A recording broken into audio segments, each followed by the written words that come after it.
Bom, gente, enquanto vocês estão chegando, bem-vindos a todos. Eu já vou meio que fazendo uma introdução aqui para esse momento dessa live, que é uma live um pouco diferente do usual, né? Como ela está fazendo parte do pré-simpósio, que vai iniciar agora em setembro, na realidade, a proposta é que eu apresente essa temática do dia de hoje, né, dessa live, que está ligada à depressão, dor, possibilidades psicoterapêuticas.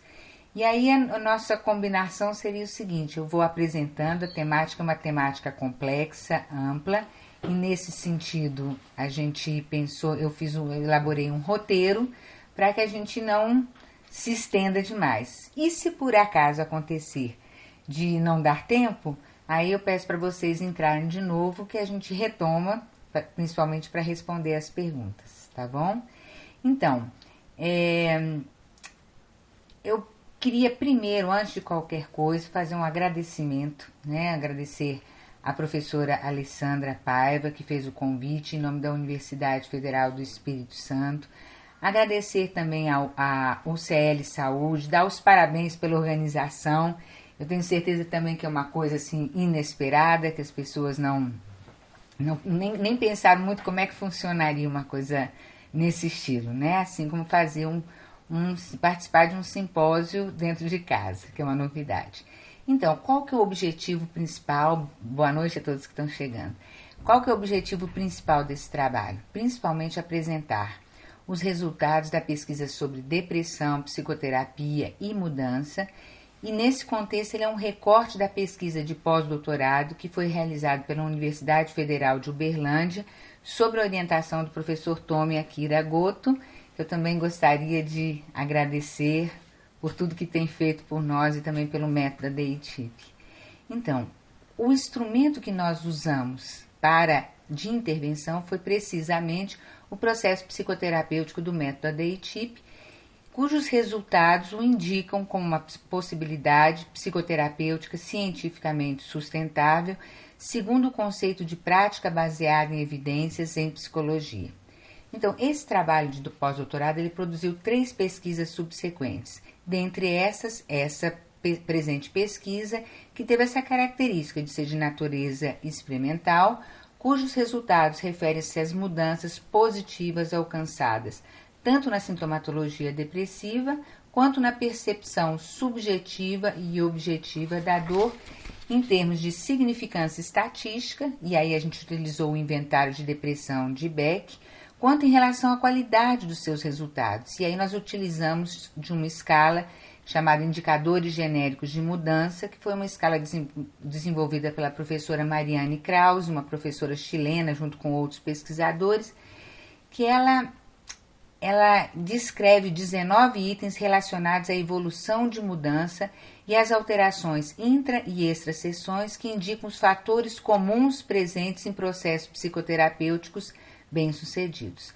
Foram 10 pacientes com diagnóstico depressivo, com idade de 23 a 59 anos e que foram aleatoriamente divididos em 2 grupos, o grupo experimental e o grupo controle, e aplicou-se o BDI para os 2 grupos. Então, ela se caracteriza como uma pesquisa mista.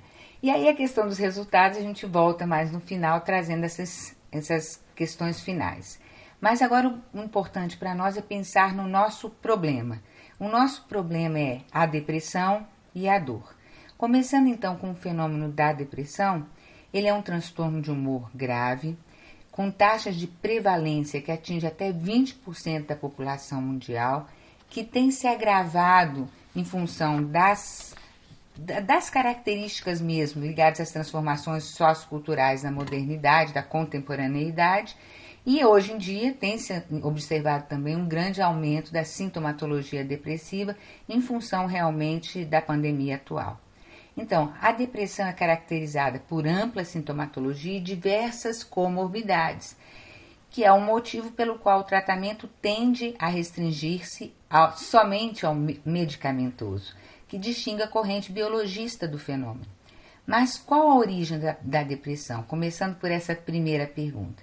A corrente biologista vai responder que a depressão seria causada somente por alterações neuroquímicas do cérebro.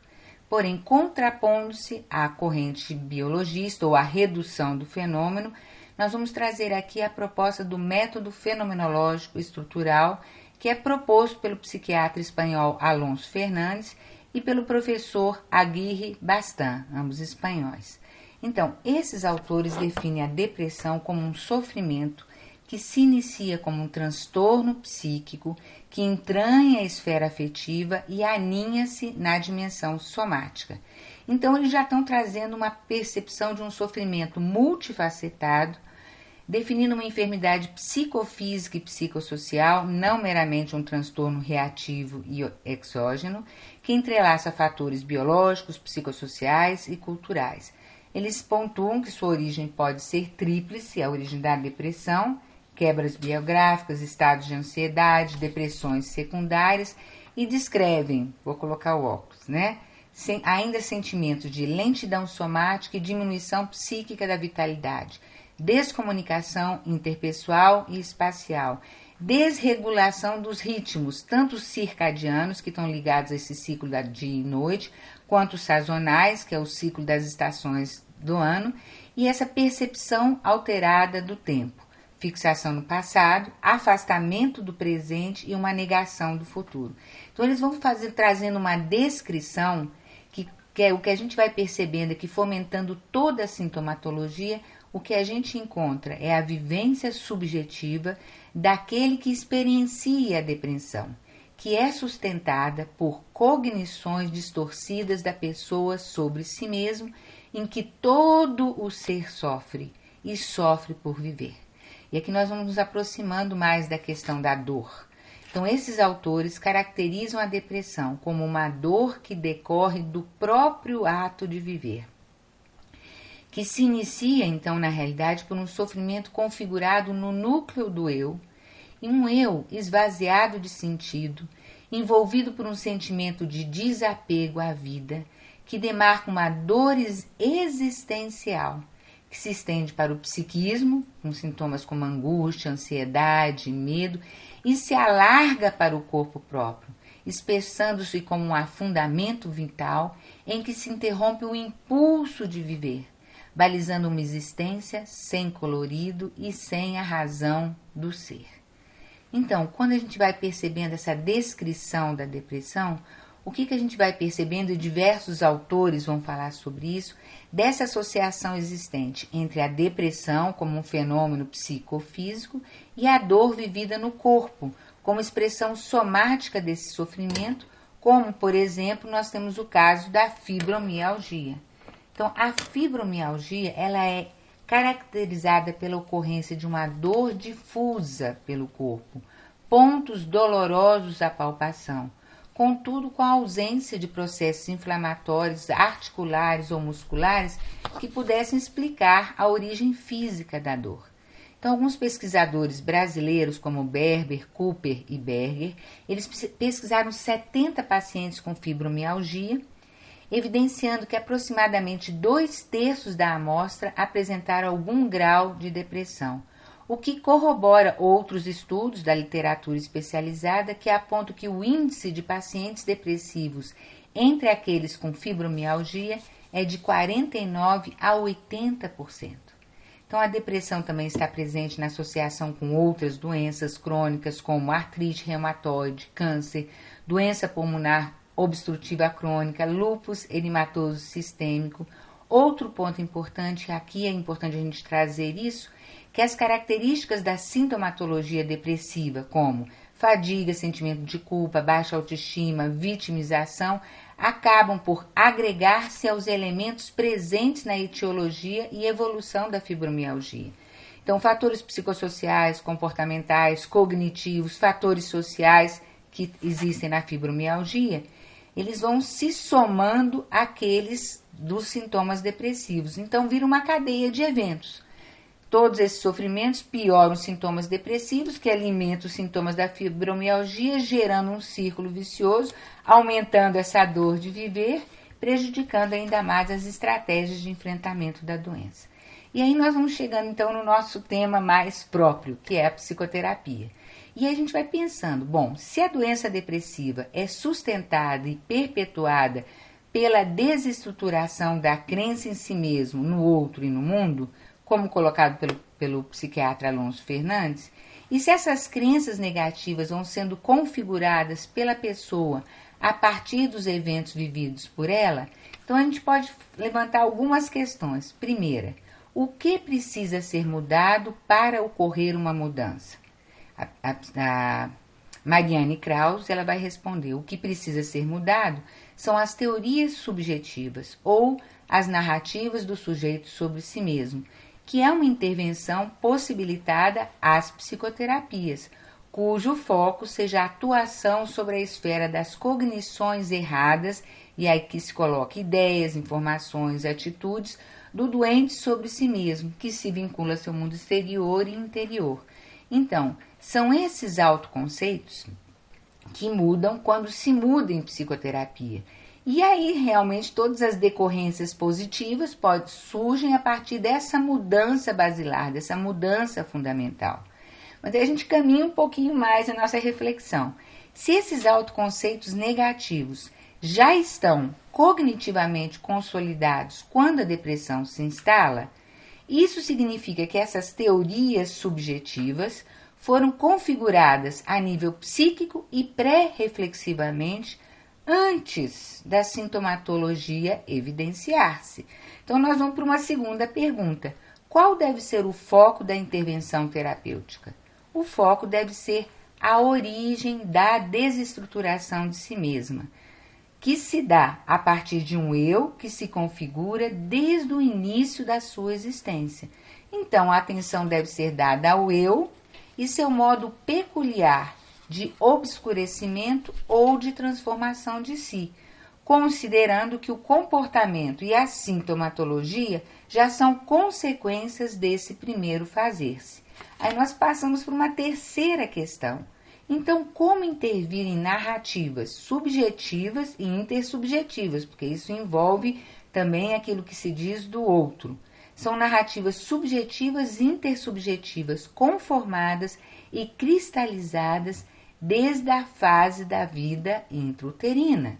Então, a experiência clínica do método ADI-TIP, e a doutora Renata especificamente, ela já estava falando sobre isso desde 1975.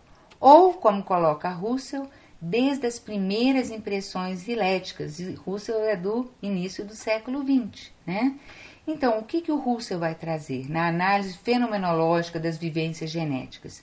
Ele coloca que as primeiras impressões afetivas são registradas na consciência intencional em estados prévios da intersubjetividade, isto é, durante a vida intrauterina do feto, ou, palavras de Russell, da criança ainda dentro da carne materna, já existe uma primordialidade se formando em estado originário.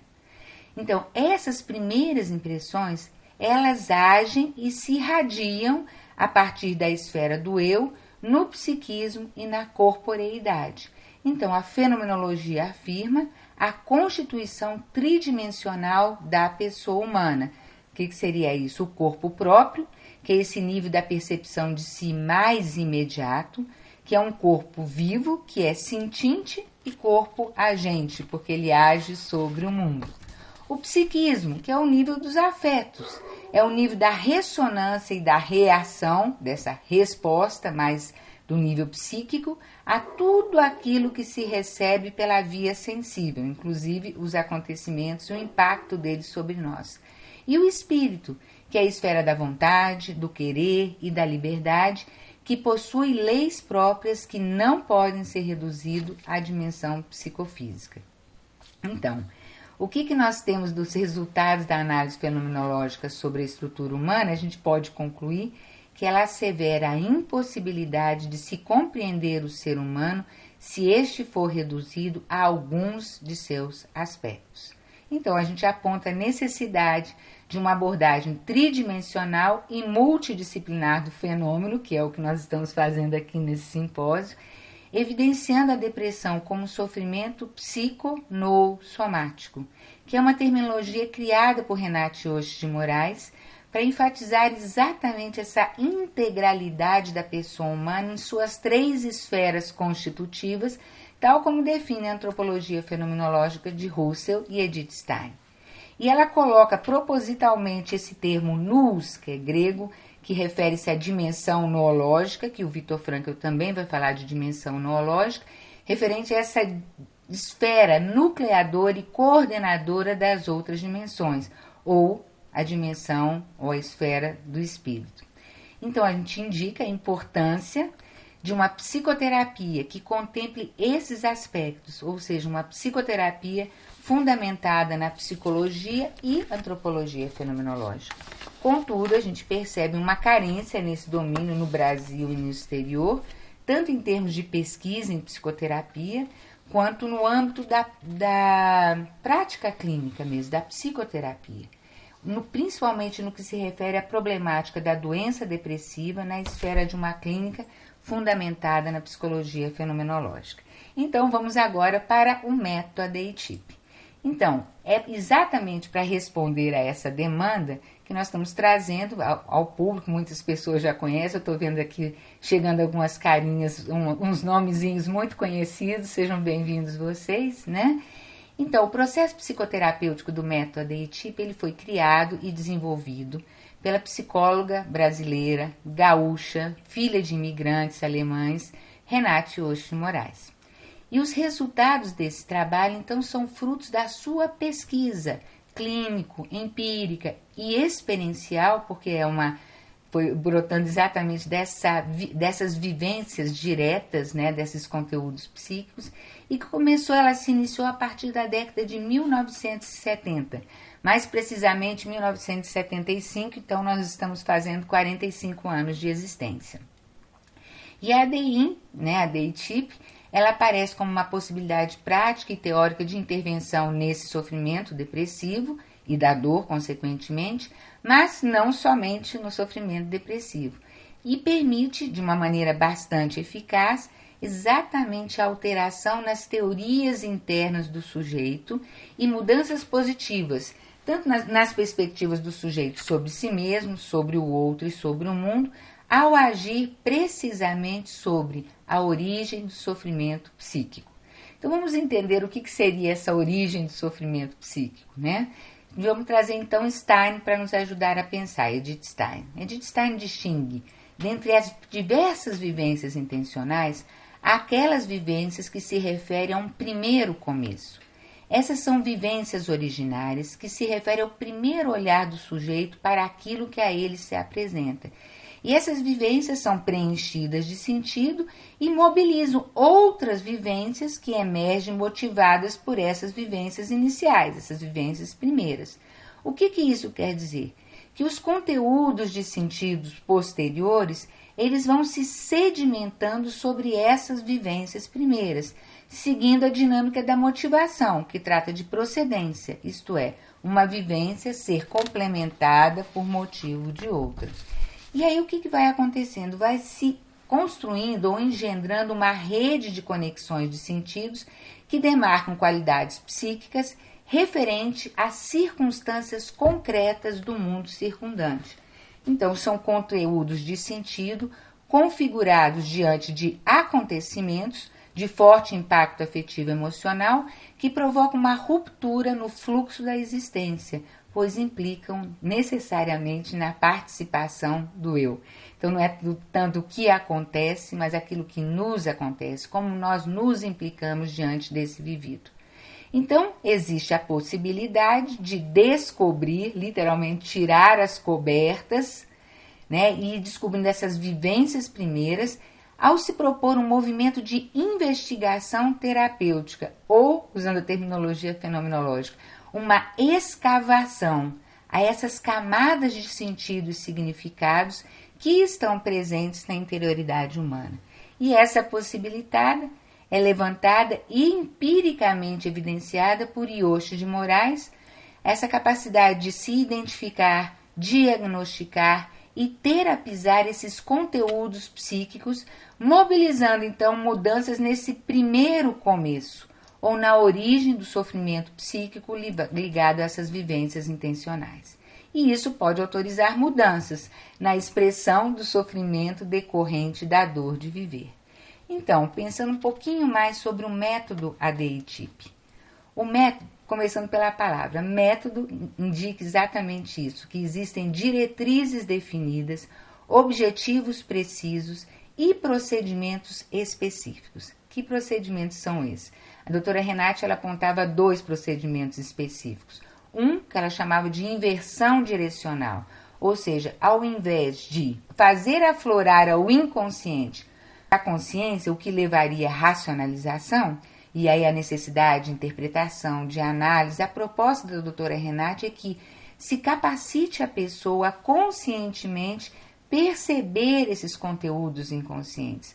E essa inversão permite que essa percepção seja de maneira direta. Direta significa sem necessidade de interpretações, de análise ou de outros recursos externos ao sujeito. Então, a pessoa percebe esses conteúdos diretamente, seria o contrário, então, de abordagens indiretas, e isso por si só amplia essa capacidade de apreensão desses conteúdos, e esse movimento de provocar esse insurgir ou esse emergir desses conteúdos psíquicos é realizado por um questionamento terapêutico específico, que ele é realizado de maneira singular, segundo aquilo que é revelado pelo paciente. Então, o terapeuta e paciente vão nesse processo de escavação conjuntamente, e isso possibilita o acesso a esses contextos e significados configurados ao vivido.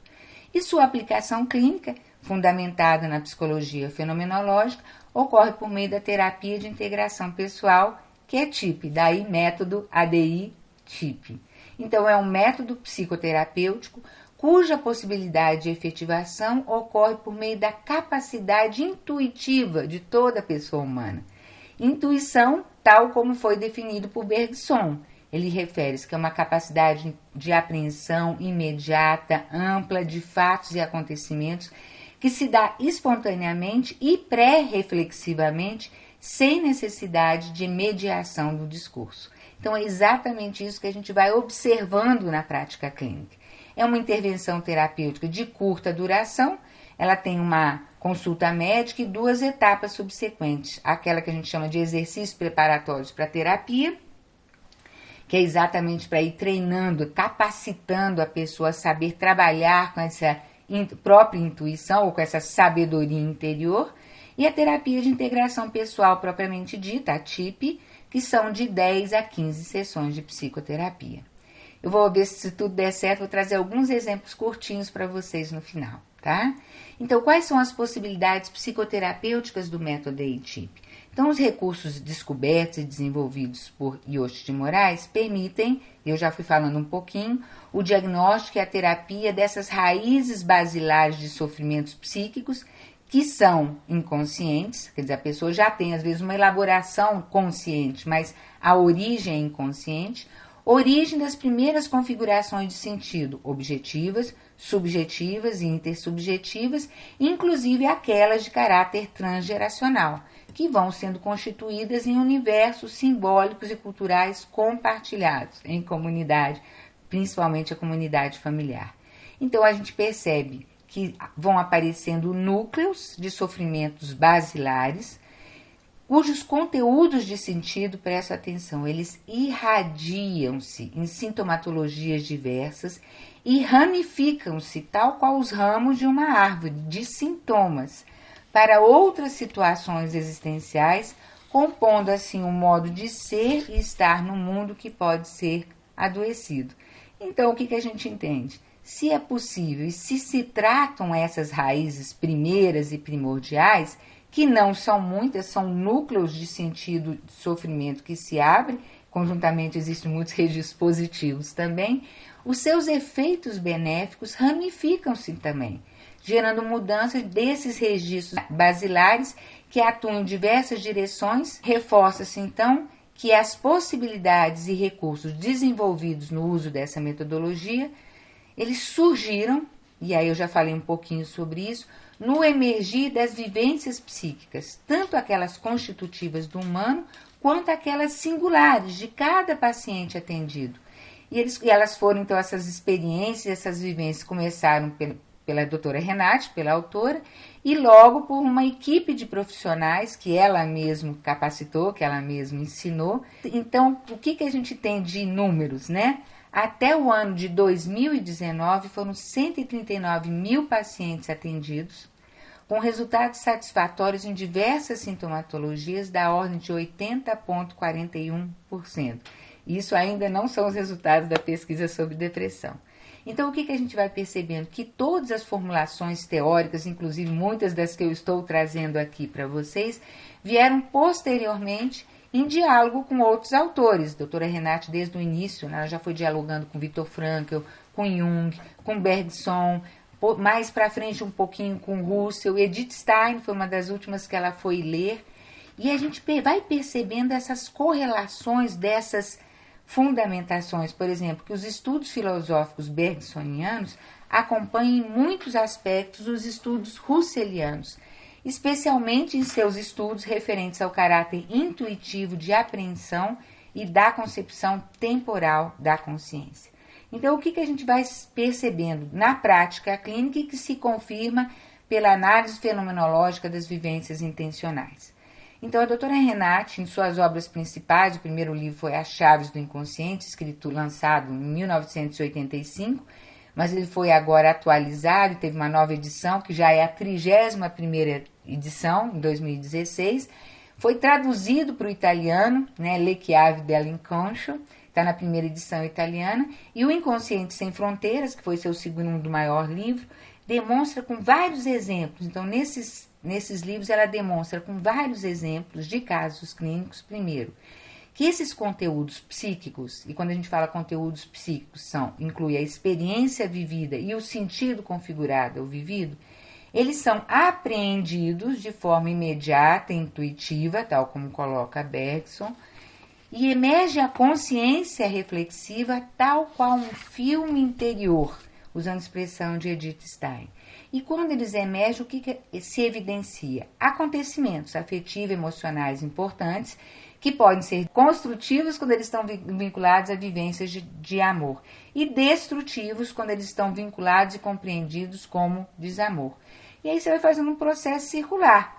Cada núcleo de sofrimento tratado, você faz um diagnóstico e a terapêutica em cada um desses momentos, tá? E aí você vai constituindo um processo progressivo. Você parte, então regressivo, progressivo. Você parte da identificação dessas raízes de sofrimento psíquico e a correspondente terapêutica e vai se fazendo esse movimento de reconfiguração e decodificação desses sentidos destrutivos e também reforçando os sentidos construtivos que sempre estão presentes na consciência intencional. E quais os conteúdos de sentido dessas experiências? Bom, são experiências fundantes do humano, amar e ser amado, a experiência da confiança, da unicidade, singularidade, do pertencimento, do reconhecimento. São experiências que são preenchidas de sentido e que são configuradas principalmente a partir da percepção subjetiva dos modelos de relacionamento dos primeiros referenciais afetivos, tanto no que se refere à qualidade da relação de conjugalidade, que é dos pais entre si, quanto na apreensão das características da relação de parentalidade, que é dos pais para com seu filho. E nesse sentido, a gente vai confirmando também as considerações de Russell, que afirma que as primeiras predisposições existenciais constituem-se a partir do primeiro vínculo estabelecido com os pais, desde a fase intrauterina, como a gente já falou antes. Corroboram também as análises generativas de Russell, que, aprofundando a sua análise anterior das vivências genéticas, ele coloca que esses pais estão imersos em um horizonte sociocultural e generativo, destacando o princípio da dinâmica comunitária, que transmite uma mesma herança através das gerações, apesar das variações individuais, heranças de sentido, heranças culturais. E permite igualmente a articulação teórica com as descrições fenomenológicas das vivências de rememoração, quando Russell destaca 3 níveis de lembrança, das mais nítidas às menos nítidas.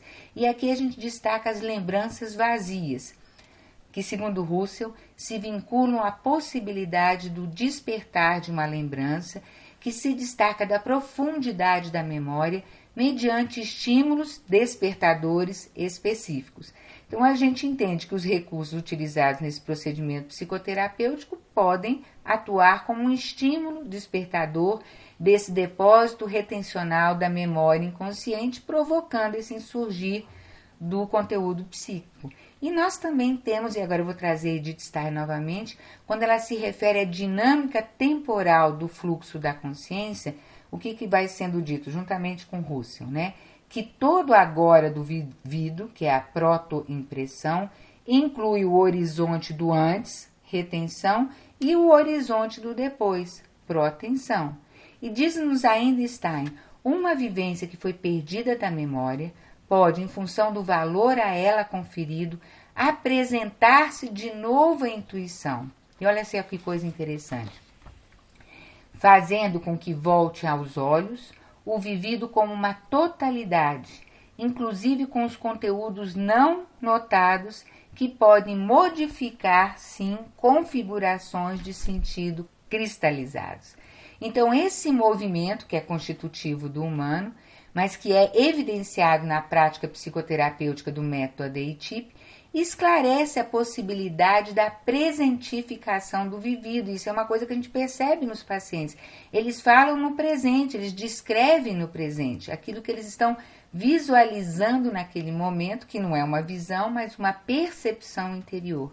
E que é realizado sempre a partir do núcleo dado da experiência, sempre pelo próprio sujeito. E ele pode perceber, visualizar, conscientizar-se, compreender e decodificar, no caso de registros negativos, essas redes de conexões de sentidos e seus efeitos sintomatológicos, intersubjetivos e existenciais.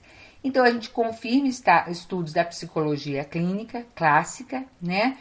E resultados de pesquisas recentes que evidenciam o núcleo familiar como matriz de vida psíquica, locus ou local primordial de formações de sentido, espaço intersubjetivo de compartilhamento e transmissibilidade às gerações procedentes de conteúdos de sentido culturais, sociais e intrafamiliares, ampliando então a noção de ressignificação do vivido, porque permite mudanças na maneira de se posicionar, de se relacionar do sujeito consigo e com seu entorno, mobilizando esse alargamento do olhar sobre o vivido, possibilitando outros modos de compreensão da situação problema enfocado.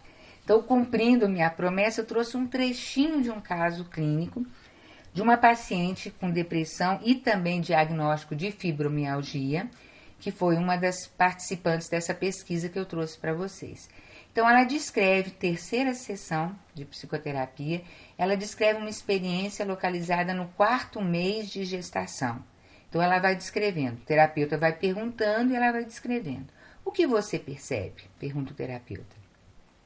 E o paciente vai falando, uma briga da minha mãe com meu pai. Ela vai descrevendo, o meu pai reclama, é qualquer coisa de ter muito filho. A mãe sofre, ela está de cabeça baixa, chorando, sente-se sem valor, não amada pelo meu pai. Lógico, gente, que isso vai devagarzinho, é uma descoberta, a pessoa vai, é como se fosse realmente tirando a capa, né? Desvelando mesmo. E qual a reação da criança que percebe isso, que é ela mesma? Ela fala, eu encolho, não quero escutar, sinto tristeza, não quero sofrer. Quero ficar parada e quietinha, não sou bem-vinda, sou culpada da briga, eu atrapalho os dois, não sou amada, me contraio todinha. E o terapeuta pergunta, e quando você faz todo esse movimento, o que acontece? Ela responde, tudo encolhe, o útero encolhe, o útero escurece, fica tudo escuro, o espaço fica vazio, escuro, sem vida. Viver é sofrer. Então, ela está aqui descrevendo, ponto a ponto, todo o sofrimento que está ligado à depressão também, mas a outros elementos, e como que ela própria foi configurando esse sofrimento existencial, lógico que em função daquilo que ela estava entendendo e compreendendo da situação vivida. Então, segundo Stein, os estados de ânimo, como é o caso do humor depressivo, referem-se às atitudes ou reações adotadas pelo sujeito diante de algo que lhe aparece ou que lhe acontece, aquilo que se dá no mundo, pessoas, qualidades ou valores específicos. E essas posturas é que elas desempenham uma função primordial na constituição do mundo pessoal. Segundo Russell, os estados de ânimo caracterizam como se um sentimento duradouro e dominante que constitui certa forma de consciência emotiva de fundo, que se mantém como um afeto que não nos abandona. Os estados de ânimo também fornecem tonalidades afetivas aos acontecimentos vividos, que por essa capacidade irradiativa não operam somente sobre aquele acontecimento específico, mas banham com determinado colorido afetivo os variados sentimentos presentes na consciência. E esses conteúdos são sempre referidos ao eu, e por isso podem caracterizar determinados modos de ser, de tristeza, por exemplo. E no contexto psicoterapêutico, às vezes os pacientes vão descrevendo um significar-se como alguém que está sobrando, entendendo que não existe um lugar no mundo para si. Revelam essa ideia de um espaço existencial realizada por um eu que se culpa, que se pune, diz de si mesmo que é um erro, que é um peso a mais. Às vezes falam de uma fraqueza no corpo inteiro, falam de um espaço sem cor, sem ar, uma vontade de não sentir mais nada.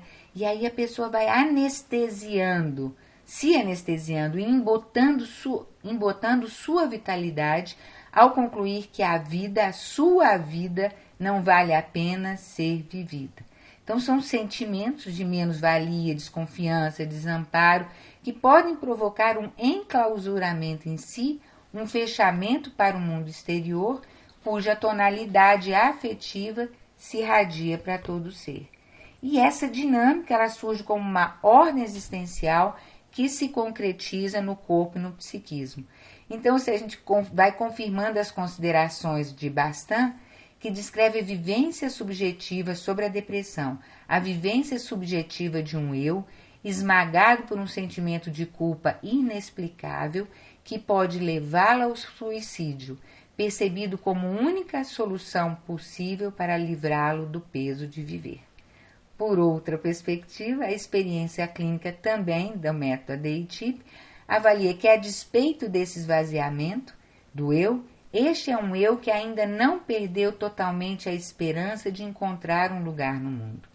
Então, realmente, nesse proceder, encontram-se não somente acontecimentos ligados a sofrimento, mas outros acontecimentos que são mobilizadores de mudança, além daquela decodificação, que é esse trabalho de compreensão das pessoas envolvidas no acontecimento emocional causador de sofrimento. E aí vai se possibilitando também o emergir de conteúdos experienciados como positivos, vinculados, como eu já falei antes, a vivências de amor, carinho, acolhimento, percebidos como saudáveis e reconfiguradores da pessoalidade. Então eu trouxe outro trechinho, só que nesse momento de um contexto positivo, é um momento da 7ª sessão de terapia, onde a paciente se descreve no 5º mês de gestação, é a mesma paciente que eu falei para vocês antes, e o acontecimento que ela traz é assim: minha mãe chama meu pai. Ela diz, põe a mão na minha barriga para você ver o neném. E aí o que acontece? Meu pai sorri, ele entende que ela o ama, que ela confia nele. E aí, como é que você vê isso? Ela põe o braço no ombro dele, eles se beijam, minha mãe coloca a cabeça no peito dele. E você, dentro do útero? Eu mexo, como? É que eu faço parte desse amor, eu provoco amor, eu estou solta, girando, rodando, de alegria, parece que dou uma cambalhota. E a paciente sorri. Meu corpo todo está soltando. Estou sentindo isso agora. Está destravando tudo. E a paciente solta o corpo. Quero viver. Quero ser sadia. Quero viver para ser eu mesma. Então, o que a gente vai percebendo? E aí a gente traz Stein novamente, né? para que ocorra uma ruptura nessa trama das vivências intencionais, é necessário que um novo evento insurja no espaço do mundo, mobilizando um ato de valoração provocador de alterações nesses sentimentos e nos estados internos vitais, positivos e também os negativos, né? Mas nesse caso, esse acontecimento que é valorado como positivo refere-se a um novo posicionamento do eu, a uma dinâmica interior de abertura para fora de si, que no caso dessa paciente permitiu alterações no estado de ânimo duradouro do humor depressivo, nos estados vitais, sentimentos vitais e na esfera da corporeidade. Essa paciente ela teve 100% de mudança lá nos testes ou no BDI todo. Então, o que a gente vai percebendo? Que a psique é uma experiência de duas faces. Vai dizer Jos Gribel, né? Também citado por Tome. É uma experiência com duas faces. Uma transcendental, universal, referente a tudo que é constitutivo do ser humano, e outra mundana, do mundo, concreta e singular. E foi isso que a gente foi percebendo, então, nos resultados da pesquisa quantitativa, né? Então, na análise quantitativa que se utilizou o BDI, o grupo experimental, que é aquele que realizou todo o processo psicoterapêutico, conseguiu 81,9% de resultados positivos. Se a gente for comparar com outros processos psicoterapêuticos bem-sucedidos, segundo os guidelines existentes, o grupo, o que recebeu, né, digamos assim, o meta-DITIP foi 26,6 pontos percentuais superior. E os resultados qualitativos corresponderam e superaram os critérios de evolução de mudança esperados. Então, indicaram não só os fatores comuns, mas fatores específicos desse processo terapêutico que provoca mudanças qualitativas superiores. Por exemplo, na qualidade das relações intersubjetivas, então os pacientes vão falar de relatos de compreensão, reconciliação e mudanças de sentimento em relação àqueles causadores de ressentimentos, na percepção do vivido, com apreensões das situações cotidianas com um novo sentido, mudanças na dinâmica interna de um autocentramento para a autotranscendência, uma percepção da vida com outra cor, com outra tonalidade, de escuro ou cinza para cores claras, vivas e coloridas, e o relato da percepção de um sentido de vida, com a descrição de planos e projetos para o futuro. Um dos pacientes, aliás, vários dos pacientes, eram 10, falaram: a sensação que eu tenho é que a vida está dando certo, eu dou certo. É tipo isso, né? Então, o que a gente vai percebendo? Que as características que se revelam do inconsciente, quando diretamente abordado, aproximam-se da noção do inconsciente tal como descrita por Russell, que se refere a uma das dimensões de apreensão da consciência. Nível de percepção, sempre presente, que ocorre de modo intuitivo, integrativo, fundante e de maneira antipredicativa. Então, o que a gente vai percebendo? A evidência de um inconsciente noológico, tal como coloca a doutora Renate Yoshi Moraes, referente à abertura à existência e que abarca o horizonte de vividos, tanto aqueles notados quanto os não notados, e sintetiza no presente, em um dinamismo essencialmente originário, a vivência passada e futura. E por fim, finalizando, né, o que a gente vai percebendo? Que esse emergir das vivências centra-se na ação do eu sobre si mesmo, que o capacita a posicionar-se diante do mundo, de maneira destrutiva ou construtiva. Outra coisa que a gente vai observando, confirmando Stein, que o eu e o si mesmo não são a mesma coisa, porque pode ocorrer uma desconexão entre o eu e o si mesmo, demarcando uma retrorreferência incongruente e que pode levar, sim, ao adoecimento de si. Mas esse mesmo eu pode fazer de si um tipo novo, uma motivação que advém mediante a irrupção de conteúdos de valor que abrange um novo nível de profundidade, que capacita o eu a acordar, posicionar-se e sobrepujar crenças anteriores, assinalando atos que emergem de um eu pessoal, possuidor do poder de condicionar e transformar os estados psíquicos adoecedores do ser. E doutora Renate, na mesma direção, só que a partir da sua experiência clínica, não da análise fenomenológica, descreve e distingue um eu pessoal em sua origem, completo, livre, irrepetível e responsável pela autoconfiguração. Então é interessante que a Edith Stein, no início do século XX, a doutora Renate, em 1975, pela sua experiência clínica, sem a doutora Renate ter lido Edith Stein naquela altura, vão chegando nas mesmas conclusões. Então, o que nos diz Stein? Ela fala assim, mesmo quando a alma se mostra paralisada, quando não parece possível nenhum querer, se um valor se apresenta diante do eu, reclamando sua realização, se vê que essa paralisação não é absoluta. O eu pode despertar e gerar o requerido ato de vontade que tem energia para iniciar uma ação. Então, mesmo quando a alma parece morta, ou quando o eu parece adormecido ou anestesiado, como a gente percebeu nos casos clínicos, existe no núcleo do eu uma força espiritual capaz de fazer emergir a pessoa em um modo de ser mais integrado ao seu eu pessoal original, conforme colocava a doutora Renate Osh Moraes, que são mudanças positivas que no caso desses pacientes, mas a gente percebe isso também em todos os pacientes, né, que passam pela clínica, né, que essas mudanças podem então aninhar-se na dimensão somática e difundir-se por todo o ser. Então, terminando, eu só queria deixar para vocês, eu acho que nós vamos ter que entrar depois para as perguntas, mas talvez a gente possa começar.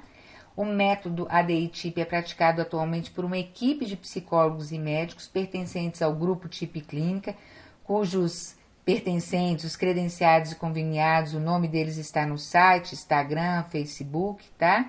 Eles são atuantes em diversos estados do Brasil e exterior. Então, nós temos um núcleo de atendimento na Alemanha, Áustria, Portugal, Polônia e Itália, todos vinculados à Fundacine e à TIP Clínica, que é a clínica matriz com sede em Belo Horizonte. A Fundacino, Fundação de Saúde Integral Humanística, ela foi idealizada e criada pela doutora Renate, já em 1986, e tem o objetivo de proporcionar atendimentos sociais, a realização de pesquisas clínicas, então nós estamos em constante processo de pesquisa, e a formação de profissionais e psicólogos especializados nessa abordagem. E esse curso de formação é feito como um curso de pós-graduação lato sensu, ministrado pela Fundacino, em convênio com a Faculdade de Ciências Médicas de Minas Gerais. Então, maiores informações podemos encontrar no site da tipclinica.com.br, nas redes sociais, Instagram, Tip Clínica, Facebook, Tip Clínica, Fundacino. Queria já fazer uma propaganda que a doutora Eunides Almeida vai falar também sobre a metodologia ADI-TIP, sobre a dor psiconossomática, focando principalmente nas questões da conjugalidade, da transgeracionalidade.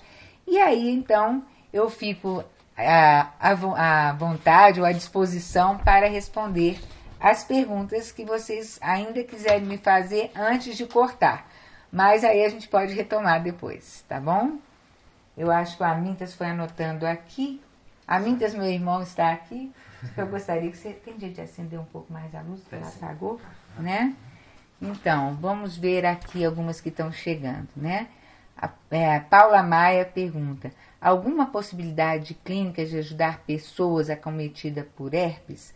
Então, vai depender um pouco da origem da herpes, né? Mas o que se percebe, muito, e as pessoas mais especialistas nesse assunto têm dito, que não é a minha área, que está muito ligado a fatores emocionais, a ansiedade, a estresse.